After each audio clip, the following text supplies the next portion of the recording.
Well, if you two are ready, let's round up some shop tools and get to work. Can we start with the chisel? Sure. In fact, chisels and planer blades are very similar, so let's work with the two of them together. You have a flat surface on the bottom, and then that single bevel on one side. And that's what they referred to earlier as that chisel grind on a knife. That wasn't really a chisel grind, it's because of this.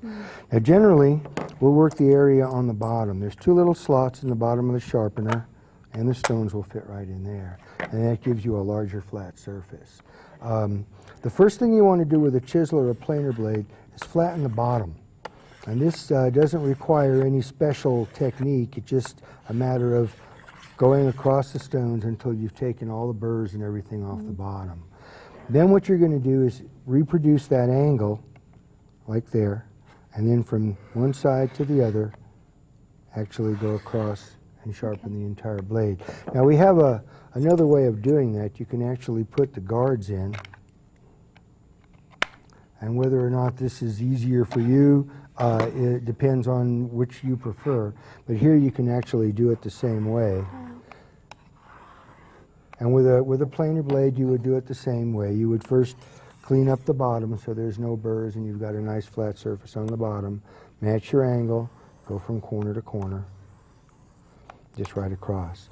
Now I start with the gray stones and I continue using the gray stones until, like pinking shears, they'll cut a piece of paper, and then I'll use the white stones until they'll shave hair. Nice clean edge is what you want. It just makes it a lot easier to do the job. That looks great. My dad's a woodworker. Would this sharpen a wood gouge? Yeah, you can do wood gouges as well. And here we've even found some other tricks that we've learned from some of our customers. We've got the little grooves there that we use for hooks. I'll show you that later. But on something like a round gouge, for example, the corner of the gouge can be placed in the groove, and you can rotate all the way around. The inside of the corner is what you would use to go inside and clean up any burr that might have developed there. I've been using a belt sander for wood gouges, so I don't need to do that anymore. Well, a belt sander takes off a lot of metal and sometimes makes it hot. You get it too hot, you change the heat treat to the edge. How about things like paddle bits, wire cutters, or router bits? Okay, let's get into those. Now remember I showed you the material is very hard. It's capable of cutting any type of metal. Here in a situation like that, you would use it as a file. For example, on a paddle bit, the area that you're going to sharpen is here and here. Those are the areas that do the cutting. Now it won't cut your skin, it's just too smooth. So you can actually use your finger as a guide to maintain an angle, or you can slip it into a vise and tighten it up and just do it that way. Just continue stroking until you've got your edge. Do all 4 strokes. Some people also like to get the tip. This one doesn't have a really sharp tip. It just oftentimes will come so that it just comes together without having a point, and you can actually just create a point on there as well. On a router bit, I like to use the tool just because it makes it, the base with the tool, just because it makes it a little easier to work with. Sometimes they'll be just like this. Sometimes they'll have a little roller. In the case of a roller, remove the wheel. And you would just lay the flute right over the top. Now these things oftentimes are grimy with all kinds of wood pitch. We found that ammonia will clean the wood pitch off. They'll come out clean as new. So just get a little jar of ammonia, throw your router bits in, let them sit in there for a few hours. They'll come out clean. Otherwise, you're just going to clog up the stone with the pitch. And lay it right over the side. Sharpen it while watching television. It doesn't require a whole lot of effort. Just lay the flute right over the side of the stone, keep it flat, and go back and forth. Actually, you would do both sides. How about something like screwdrivers? Screwdrivers, well, screwdrivers don't need to be sharpened, but what happens is that when you're working with screws, oftentimes they'll bend or they'll lose their shape. They just change. And again, using your vise, lock them into position, and using the tool as a file, just get right inside the groove and clean off all the burrs that are built up inside. With a flat edge screwdriver, the same method works, but you're not trying to get inside the Phillips part of the burr. You're just trying to, again, clean up the area here. So Just flat across the top is all you're after. Oh, okay. And just continue to do that until it's the shape that you want. Hey, Sal, the screwdrivers look great. Now I won't have to throw them away for another 5 years. Okay, now I have another one for you, Sal. Well, you mentioned wire cutters as Oh, well. Let me okay. get those as well. Here again, you've got a very hard stone. You've got a very hard piece of steel, but the stone is harder. The area that you're going to sharpen is inside here and inside here, the same as you'd use for a cuticle nipper, for example. By using your finger as a guide, it's possible to maintain a consistent angle because it won't cut your skin. And you want to make it sharp enough to cut a piece of paper. Hey, Sal, the other day I was at my dentist's, and he was telling me he was looking for a better way to sharpen his dental tools. I told him that I would be working with you in the Sharpmaker, and he was wondering if the Sharpmaker would be able to sharpen dental tools. Yes, actually we sell quite a few ceramic stones to dentists. They're not always in this shape. We have a variety of different shapes that we produce, but with your dental tools, you're going to be using the stone as a file, and you're going to be using your finger as a guide, so that you would set the angle and your finger in position and just go down the stone. It's better to go just in one direction, leading with the cutting edge, because you're less likely to be rocking it than if you go back and forth. Any of the surfaces will work. Some dentists prefer the fine stone, some dentists prefer the coarse stone, so they'll actually have to try both to see.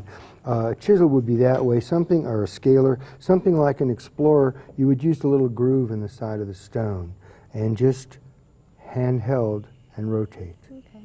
You want to get as much a rotation as you can all the way around. These are used for exploring, and so they're not really poking and scraping so much as they are just checking out things. Sal, if we're doing pointed tools like this, can we do awls, darts, needles? Yeah, and I've got some examples here. There I prefer to use the base, because again we're looking for consistency, and by using the hole there, for example with a dart, you can keep it straight up and down just like you do with a knife as you rotate it. And that will give you a nice concentric point. And every time you go back, it'll be consistent. The same would apply to an awl. Just make sure to rotate it as you sharpen it, and you'll get a nice clean edge. Now this is a carbide scribe, but remember the stone is harder than carbide, and you can actually sharpen your carbide scribes using the same method. Now, you have some oddball items on here, like clippers, potato peeler, cuticle clippers. How do you sharpen those? In each case, you're going to use the tool, the stone as a file, and you're going to just work with the cutting edge. The cutting edge is there. Now you can keep it opened and work with your fingers on both sides, going back and forth, which will get both sides. Or occasionally I'll just work it closed. Put your finger on both sides and do the same thing. It doesn't take too much. These are not really hard steels. But the best way, again, is to see if you can cut a hair or a little piece of paper. Nails are pretty hard. If it'll cut paper or hair, it'll cut anything. A cuticle nipper the same way. You've got an angle there, you've got an angle there. Use your finger as a guide and just maintain your angle. 3 or 4 strokes. Same thing on the other side. Just 3 or 4 strokes. It usually doesn't take much to clean these up because you're going to maintain them. They work. Most tools work best. All tools work best when they're sharp, and the longer you keep them sharp, the better off you are. Now, this is an oddball that most people have, and they're very inexpensively made, so they don't come nearly as sharp new as they could be, which is kind of a shame because it's quite an invention. But here you have 2 blades that are coming together. They're ground from the top, and that's usually where they stop. So more often than not, there's a little burr on the inside. So the first thing you want to do is get the stone up on the inside and just go back and forth like that about 5 or 6 times, and that'll cut off the burr. And then just holding it like you were peeling a carrot from the heel to the tip, just sharpens both sides at the same time. And they get very sharp. You'll feel the difference right away. It's a great tool. It's a shame they don't really take them to the limit. Sal, it looks like the Sharpmaker can just about sharpen anything we ever want. Yeah, we've learned a lot today. You want to do the hooks? Sure. That'd be great. Okay, there's different kinds of hooks, The very large hooks that they're using for deep sea fishing have a cutting edge here as well as the point. And so getting in there and actually creating a sharp edge here is part of what you're looking for. The point itself is done in the little groove in the stone, and that can be just back and forth. Okay. Now if you're working with a very small hook, fly hook or something like this, the groove is actually too large to create the kind of a point you're looking for. So you put the two stones together, and then right in the area between the two stones, that's where you'll sharpen that. They come down to infinity, and you'll get a very, very sharp point. Great. So Sal, what about the care and feeding of the Sharpmaker? How do you clean it? Well, it doesn't require a lot of maintenance. There's not much that you can do to it. You're putting steel into the stone while you're sharpening. The only real maintenance is to remove the steel from the stones. Come here, I'll show you what I mean. The gray ones will hold a lot more steel than the white ones. I usually wash these when they're starting to get my hands dirty, and the method for washing the two of them is the same. Get a little scouring pad that you would use to scour your pots and pans or your dishes. Any type will work. Little cleanser, abrasive cleanser, again, any type will work, and just simply scrub back and forth until the steel comes out. You can also put them in a dishwasher. You can put them in an autoclave. You can put them in an ultrasonic. That's what the dentists use. Anything that will clean the steel out will work. And just a cleaning, and rinse them out, dry them, and go right back to your sharpening. That's the only maintenance required. No oil or water when you're using them, so it's a nice clean system. Great. Let me show you how to put this thing back together.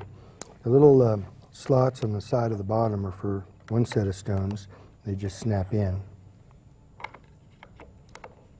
And then the safety guards drop right in that little groove on the top. The core stones go in on top of the safety guard. And the lid holds it all together. Nice and easy. Sal, this has been great. I sure learned a lot and appreciate it very much. Yes, thanks a lot, Sal. Well, thank you very much. Hope this sharpens up your lives. Thanks. Remember, you can use this video and the instruction book together or separately to guide you through the steps needed to sharpen whatever you need sharpened. The sections of this video closely follow the sections of the instruction book. We did that to make it easy for you to find the information you need when you need it. You can easily fast forward or rewind to any particular part you want to review at any given time. Please follow the instructions and really make the Sharpmaker work for you. And remember, safety first.